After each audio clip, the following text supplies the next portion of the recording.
광화문에 많은 시민들이 나와 있는데요. 광화문 현장 스튜디오 연결해 보겠습니다. 강성욱 앵커 나와주시죠. 네, 여기는 광화문 오픈 스튜디오입니다. 제 뒤로 광화문과 북악산 자락 아래 청와대가 자리하고 있습니다만 조명이 켜 있는 광화문은 비교적 뚜렷하게 볼 수 있지만 청와대는 조명이 켜져 있지 않기 때문에 아무런 정체도 보이지 않고 어둠 속에 적막감이 감돌고 있습니다. 이제 투표가 마무리됐고 개표가 시작됐기 때문에 몇 시간 뒤면 향후 5년간 저곳에서 진무를 보는 새 대통령이 공식적으로 결정될 것입니다. 이곳 광화문 광장에는 투표 종료 이후 방송사들의 출구 조사 결과가 발표된 이후 시민들의 발걸음이 크게 늘었습니다. 새 대통령 선출과 새 정부 출범에 대한 기대감을 갖고 오는 시민들입니다. 이번 대통령 선거는 박근혜 전 대통령이 탄핵으로 거리된 상황에서 치러진 선거이기 때문에 종전과는 다른 점들이 적지 않은데요. 정치부 조태영 기자와 함께 자세한 내용 알아보도록 하겠습니다.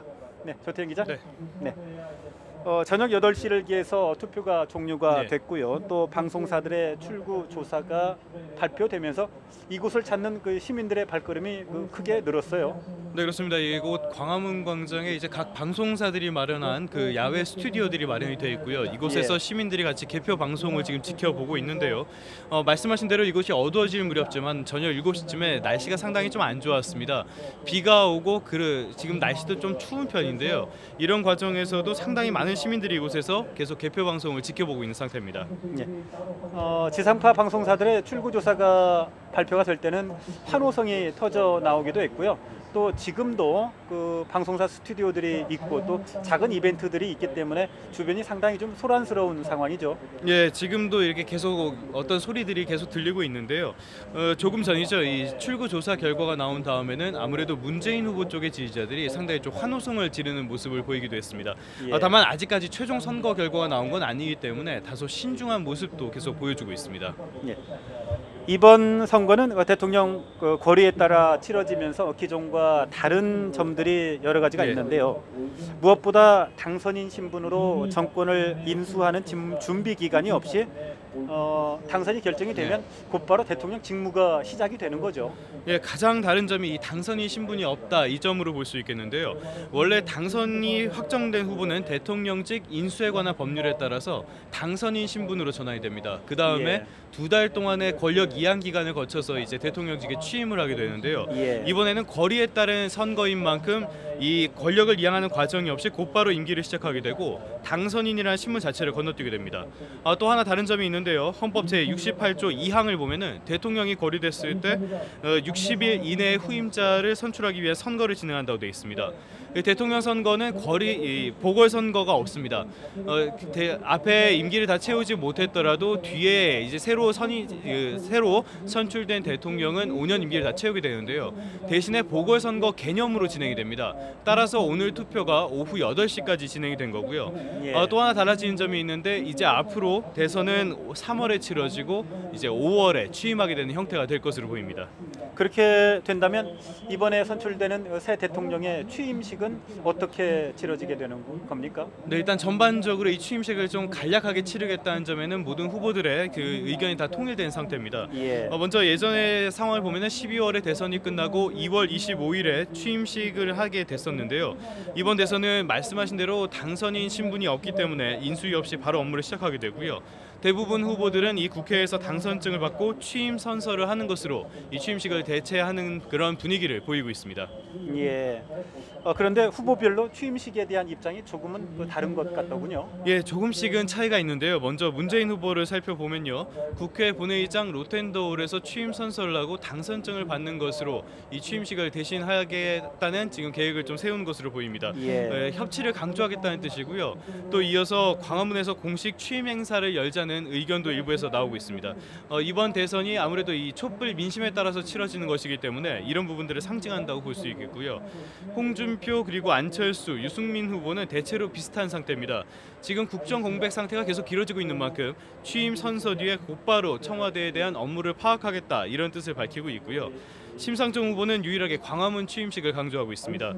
취임 선서를 통해서 촛불 민심이 이뤄낸 대선이라는 점을 강조하겠다는 뜻으로 보입니다. 말씀드린 것처럼 대체로 이 당선증 수령으로 취임식을 대신하는 좀 간략하게 하는 그런 방향으로 잡고 있는 것으로 보입니다. 예, 앞서도 얘기했지만 이번에 선출되는 대통령은 정권 인수에 대한 준비 기간 없이 곧바로 임기를 시작하기 때문에 인수위원회 자체가 아예 없는 거죠. 네, 이 대통령직 인수에 관한 법률 6조를 보면 이 내용이 나오는데요. 예. 대통령으로 확정된 사람은 이제 당선인을 보좌해서 대통령직 인수 이런 권력 이양을 도울 인수위를 구성할 수 있도록 하고 있습니다. 이 인수위원회는 대통령 임기가 시작된 이후 30일 동안에 존속할 수 있게 되어 있는데요. 앞서도 말씀을 드렸지만 이번에는 당선인 신분 자체가 없습니다. 따라서 인수위도 구성할 수 없게 되는 건데 따라서 예비 내각 구성을 대선 전에 발표하는 방안을 몇몇 후보들이 검토를 하기도 했지만 실제로 이거 내용을 밝힌 것은 홍준표 후보가 일부 내용을 밝힌 것 이 정도가 전부였고요. 다만 인수위라는 조직을 만들지는 못해도 자문위원회 같은 조직을 꾸려서 인수위와 거의 유사한 역할을 하는 것 이것은 법률적으로 가능하다고 볼 수 있습니다. 따라서 이 시간이 상당히 좀 촉박한 상태입니다. 이 당선된 후보가 어떤 그 선택을 하게 될지 이 부분도 좀 관심사라고 할 수 있겠습니다. 예.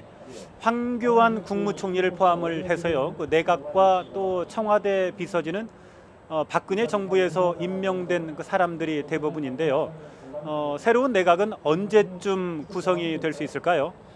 네, 이미 청와대는 이 새로운 주인에게 집을 내줄 준비를 마쳤다 이렇게 볼 수 있겠습니다. 먼저 한광호 비서실장은 인수인계를 위해서 내일까지는 청와대로 출근을 할 예정이고요. 나머지 수석비서관은 오늘까지 출근합니다.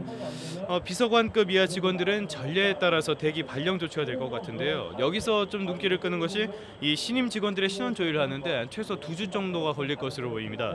따라서 기존 직원들이랑 새로 들어올 정부의 직원들이 동거하는 형태, 좀 묘한 형태가 만들어질 수 있겠고요. 이 박근혜 정부에 아직 내각들이 많이 남아 있습니다. 황교안 국무총리는 중앙선관위에서 당선인을 확정한 그 순간 아마 3위를 표명할 것으로 보이고요. 내각에 있는 장 차관들도 비슷한 시기에 사표를 제출할 것으로 보입니다.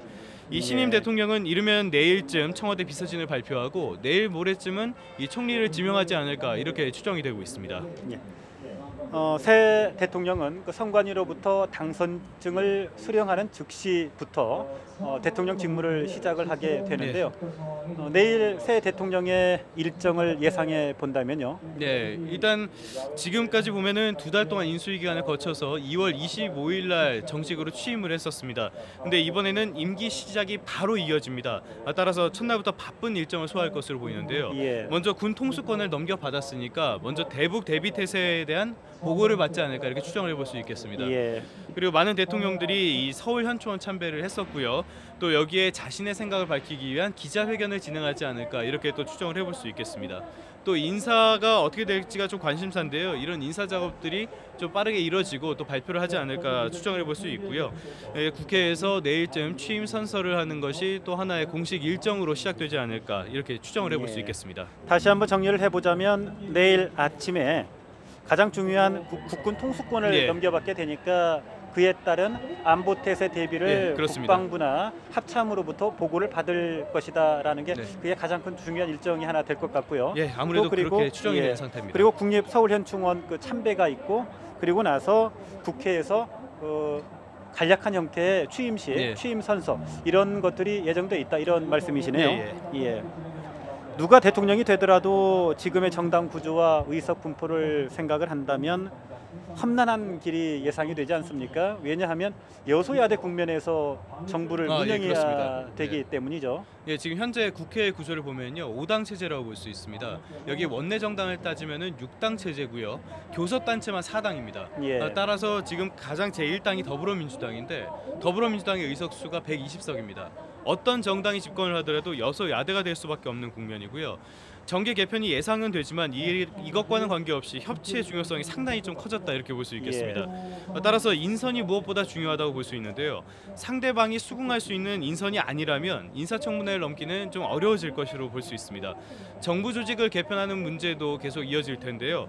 지금까지 정부를 보면은 이 정부 조직 개편을 두고 나서 상당히 여야의 마찰이 심해졌습니다. 따라서 협치를 통해서 이런 부분을 해결해 나가는 운영의 묘라고 할 수 있겠죠. 이런 부분들이 좀 중요할 것으로 보입니다. 예.